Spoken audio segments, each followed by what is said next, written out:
আমাদের এদেশের মানুষের ভোগান্তির শেষ নেই। এদেশের মানুষের চিকিৎসার জন্য জেলায় যেতে হয়, বিভাগে যেতে হয়। ছোটখাটো সমস্যার জন্য আমাদেরকে উত্তাল আগুন মুখা পাড়ি দিয়ে পটুয়াখালীতে যেতে হয়।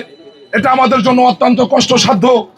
আমি আজকের এই মানববন্ধন থেকে আমাদের এই গণপ্রজাতন্ত্রী বাংলাদেশ সরকারের মাননীয় প্রধানমন্ত্রী এবং স্বাস্থ্যমন্ত্রী, আমাদের 114 পটুয়াখালী 4-এর মাননীয় সংসদ সদস্য আলহাজ এবিএম মোশাররফ ভাইয়ের মাধ্যমে এবং গণমাধ্যম কর্মীদের মাধ্যমে দাবি রাখতে চাই, অতি দ্রুত সময়ের মধ্যে আমাদের এই হাসপাতালটি নির্মাণ করা হোক এবং একজন বা এমবিবিএস ডাক্তার দেওয়া সহ সুচিকিৎসার ব্যবস্থা করা হোক, যাতে আমাদের এদেশের খেটে খাওয়া মেহনতি মানুষ এই রাঙ্গাবালী উপজেলায় থেকে এই রাঙ্গাবালী উপজেলায় বসেই তাদের স্বাস্থ্য সেবা পেতে পারে, তাদের উন্নত চিকিৎসা সেবা পেতে পারে।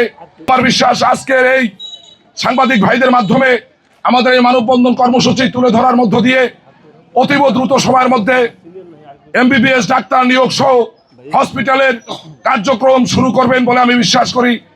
সংবিধানে স্বাস্থ্যসেবা নিশ্চিত করার কথা বলা থাকলেও রাঙ্গামালীর মানুষ আজ পর্যন্ত স্বাস্থ্যসেবা থেকে বঞ্চিত। আমরা 2026 সালে দাঁড়িয়ে আছি, সেখানে রাঙ্গামালীবাসী আজ পর্যন্ত স্বাস্থ্যসেবা থেকে বঞ্চিত। এটি আমাদের জন্য যেমন দুঃখের, কষ্টের এবং লজ্জার।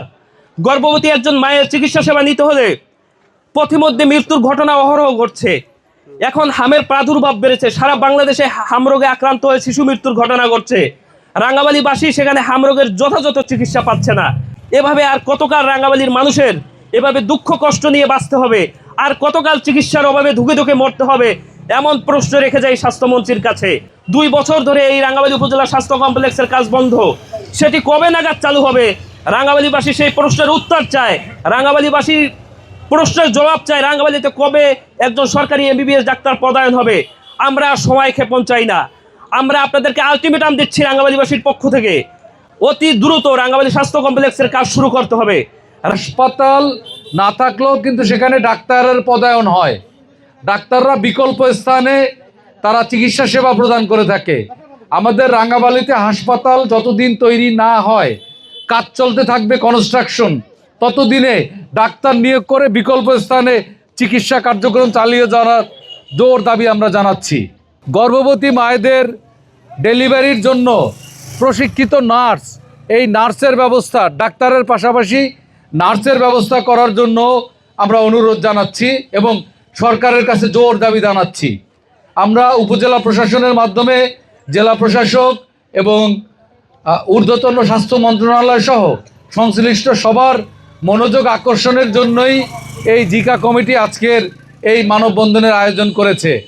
আপনারা ইতিমধ্যে জেনেছেন যে বাংলাদেশের সর্বদক্ষিণে একটি উপজেলা রাঙ্গামালী, যে রাঙ্গামালী উপজেলায় এখন পর্যন্ত কোনো স্বাস্থ্য কমপ্লেক্সের কাজ শুরু হয়েও এই কাজটি অসমাপ্ত হয়ে রয়েছে।